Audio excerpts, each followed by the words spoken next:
Welcome to this episode of the GymInformer podcast. I'm Chris Gilbert, your host for this episode. And today our guest is Tarek Nusseibeh, one of the owners at the Factory Gym in Louisville, Kentucky. This is a very cool, old school bodybuilding gym. I got a chance to work out there last summer. I'm super excited to talk to Tarek about the gym.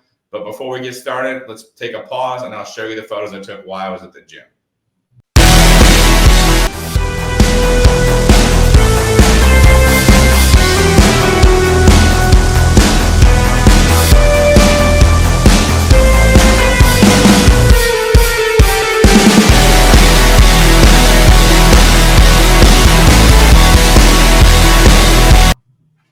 All right, Tarek, what was your path to, because you're one of the owners, what was your path to becoming one of the owners of the factory? So actually, it's a family-ran business. We've got involved about the factory gym itself has been around since the 80s. And we took over about 6 years ago and just switched locations. And that was the location you visited a year ago last summer. But yeah, that's how it's just a family-ran business.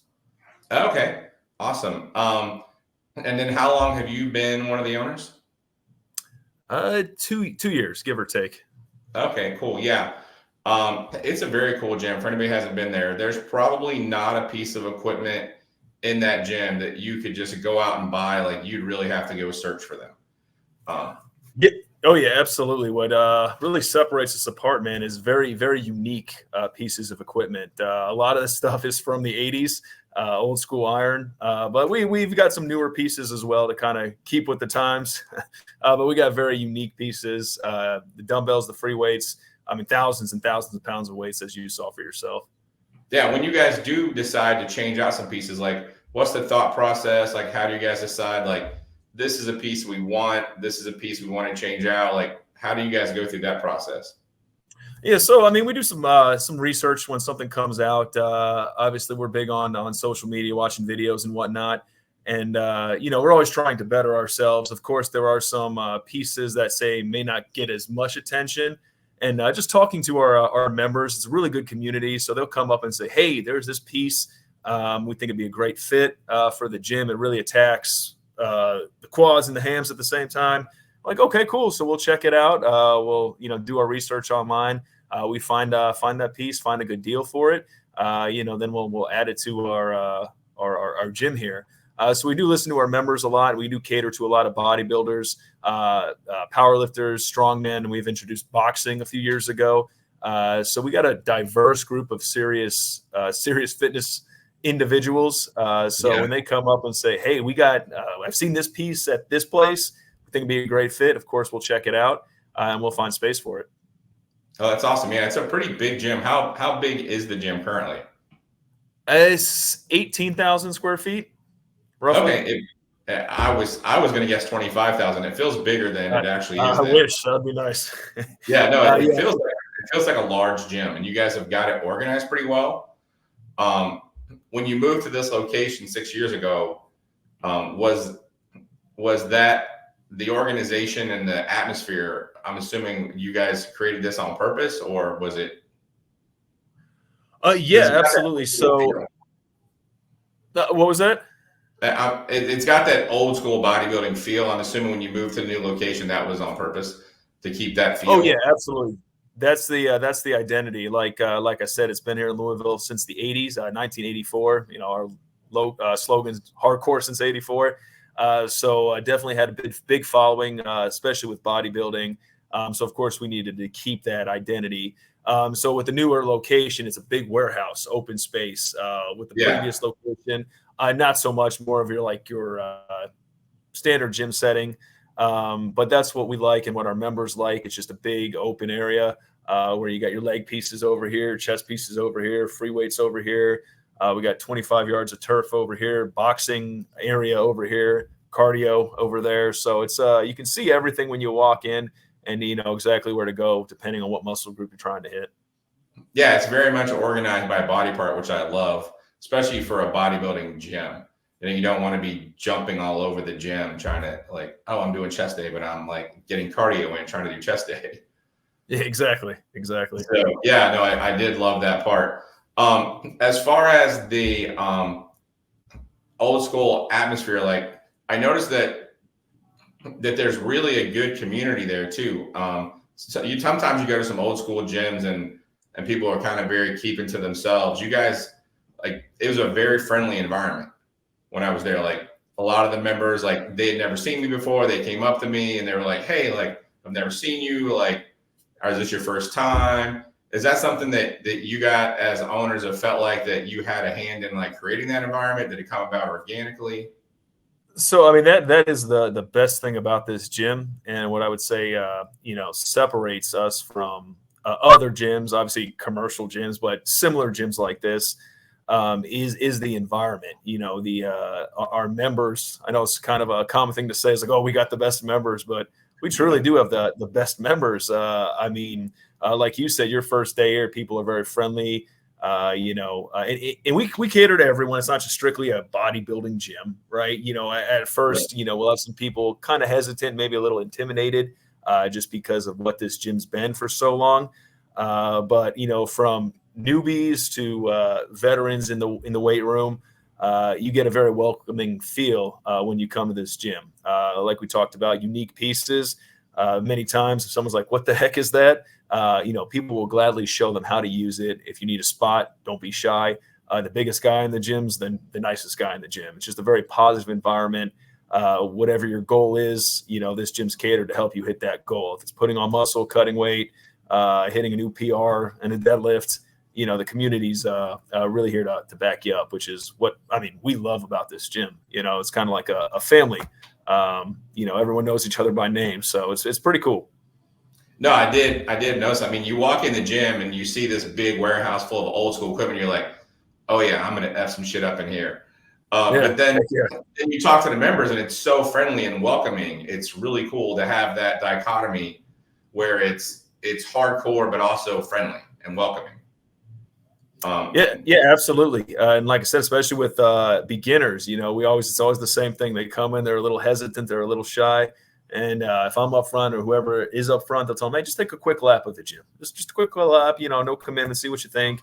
They're back within 20 seconds and like, okay, this is the place for me. It is a no-nonsense gym. Everyone, you come to the gym, you get stronger, to lose weight, to whatever it is. We're kind of like no knock on the commercial gym, but we are the polar opposite of, the commercial gym. So. Oh, yeah, 100%. That's why we started doing this, was to let people know that gyms like yours, the hardcore gyms, aren't scary environments. Like, they're hardcore and they're badass, but they're not scary. No, exactly. Yeah. And I mean, we have everyone from, your college kids. We have a gentleman at this gym. He's been coming to the factory since the 80s. He's 81, 82 years old. And he's not a bodybuilder or anything like that. And 6 days a week. I mean, he can leg press 7 plates on the leg press machine. Nice. I mean, it's remarkable, and he's stronger than some of the 18-year-old guys, we got pro bodybuilders, one who's he's 72 years old, probably one of the best physiques, I mean, you'll see on any human being. Then like I said, you just got regular gym enthusiasts, not a bodybuilder or strongman. They just like the atmosphere, to work out. So it's pretty awesome because you're going to see everybody from any walks of life, all types of backgrounds, and common goal to get better at this gym.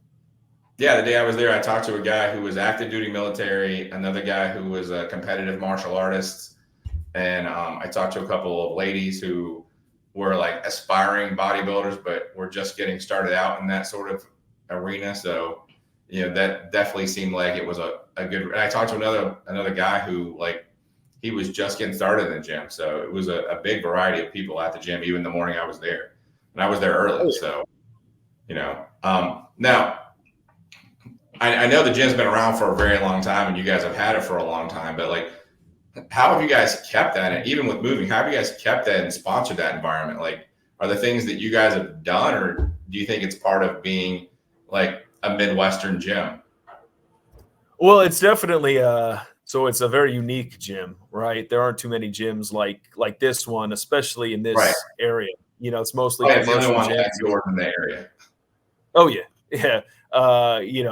Neighborhood gyms, things like that. So it's a particular niche, for this gym. So once we moved, obviously we had a big following, from the previous location coming to this gym. And actually, it's funny because we don't advertise too much. It's a lot of it's been word of mouth and what we do on social media. And now that we've been at this location for 6 years, I would say it's safe to say most of the city knows and the area knows where we are.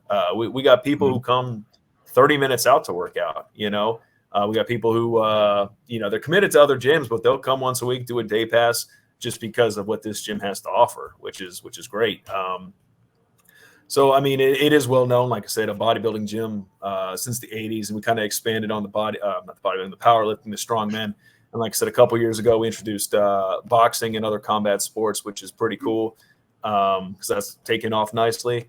So yeah, just we offer a lot, man, and just being that name, the Factory Gym. A lot of people, especially in this region, Cincinnati, Nashville, they've heard of this gym. Mm-hmm. No, yeah. When I was coming, because I grew up in Southern Indiana, so when I was coming home and I was like, I'm gonna hit Louisville, everybody was like, you got to go to the Factory. So it's definitely like you definitely have a reputation there. And having now been to most of the gyms in Southern Indiana and Northern Kentucky, it is the only one like that. So, very, very unique gym. Yeah. Now, you mentioned a couple of times you guys have gotten into a lot of different things, and you've been in the new location for 6 years. You're starting to get into like different areas like boxing and mixed martial arts and stuff like that. What's next? Like, what's the next step for the Factory? Are you guys content with where you are?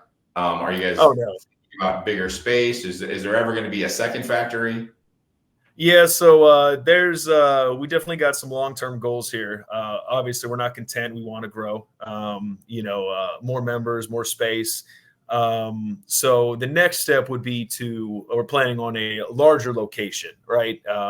Like I said at the beginning of this conversation, I would love to have 25,000 square feet, Right. because then we have more space for equipment, longer turf. We maybe get an actual boxing ring in the stadium, or not the stadium, in the gym, because we just have like a little corner of bags and whatnot.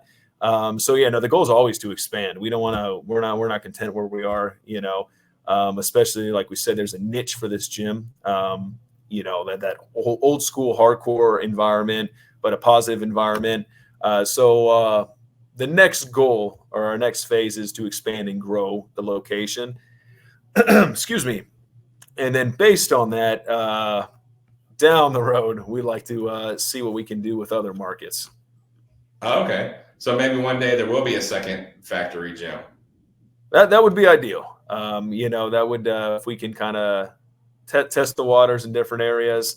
The first thing is to, like I said, grow this location even bigger till we completely, hit the ceiling. If we can't go any further, that's totally fine. Then we'll explore checking out other markets because there are people who like these gyms. The commercial gyms are convenient, but if you're serious about working out and whatnot, you need something different. Oh, 100%. Yeah, and there are plenty of areas not that far from you, I think, that would really welcome a gym like yours. Oh yeah, absolutely. We'll because we do the day passes, the week passes, and we'll have a lot of people either drive through or they're in town for the weekend for something. And the conversation is always the same. Like, oh man, I wish I had this gym here. I wish I had this kind of gym here. Which is I love hearing it, man. So kind of lets you know, well, maybe this would actually do really good in St. Louis or Cincinnati or wherever. Oh yeah, totally. Yeah. Now, one of the things we always ask are when we have people on the podcast, you've been in the ownership for a couple of years. I'm assuming you've been involved with the gym for quite a while before that. Is there advice that you would give to someone who's thinking about owning a gym or wants to open a gym?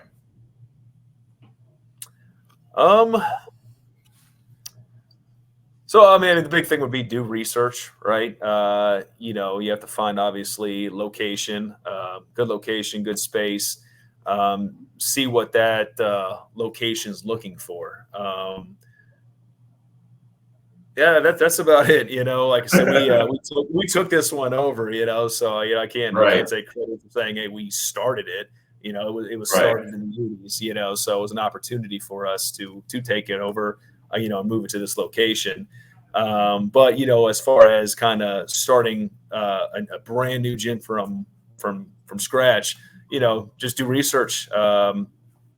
Look at your market, look at your budget, see what you can do, see what you can provide. That'll be different, compared to other gyms like commercial gyms or any similar gym. Like what can you offer? We're really good. Like I said earlier, it's kind of it's a big gym, huge gym, but it's still got that like neighborhood gym vibe, because everybody knows each other. I love seeing it back to people fist bumping, high fiving, people working out together that you probably never see hang out outside of the gym, which is great to see. So, yeah. Oh, totally. Well, if we can expand upon that just for a second, since you said you guys took over the gym, what are some things that you're looking for when you decide, or when you decide to like, this is a market we're going to go to? Just that we can kind of expand upon that question. Yeah, absolutely. So ideally for, say, building a factory too, as far as the location, it wouldn't be hard. A big old warehouse, pretty simple, bay doors, garage doors. So that's not a problem. The trickiest thing would be finding the old school iron, because that is our identity. Yeah. We don't use rubber plates here, and we all know that 45-pound plate made of iron does weigh a little bit more than a 45-pound plate made of rubber. So to find the iron plates, to find the old school machines, as you saw, we got some of those things from the 80s and 90s, which kind of adds to the identity. So, to find that, that would be tricky, but, you probably have to look at private sellers, older gyms similar to what we offer. But as far as location and branding, that wouldn't be difficult. It'd be finding the equipment and the tools we need to advertise this as an old school iron hardcore gym. Yeah, I mean, you guys have already got your branding and you've got your identity. It would just be a matter of figuring out how to equip a whole nother gym the way you have it now. Exactly. Yeah, if you look, it's hard to find just to find iron plates. It's hard to find those cable machines. And the beautiful thing about them, they last forever. We've had newer pieces we brought in, and I've replaced pieces on them several times. And you still got these like cable row machines from the 80s, and you replace the cable from time to time, but that's about it. So the old school iron, man, it lasts. The plates, 100%. They never ding or damage. It's awesome.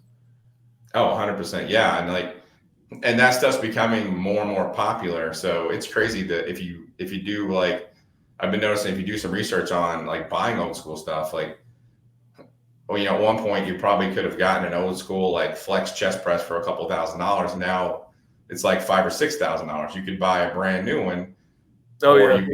Or to find the old flex chest press, if you can find one, it's the same price as to buying a brand new one.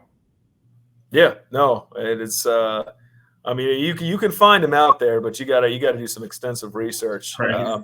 Like I said, probably from just an individual home gym, that they might be selling. But we're always looking around if something's out there that we think would be a good fit.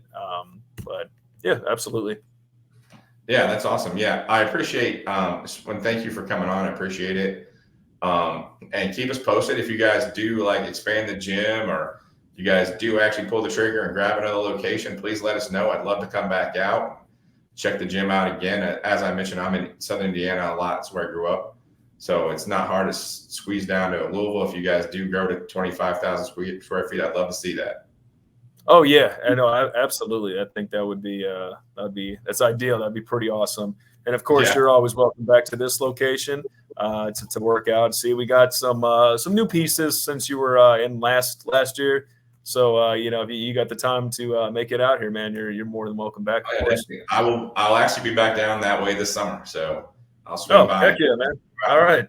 All right. Awesome. Thank you. Yeah, absolutely.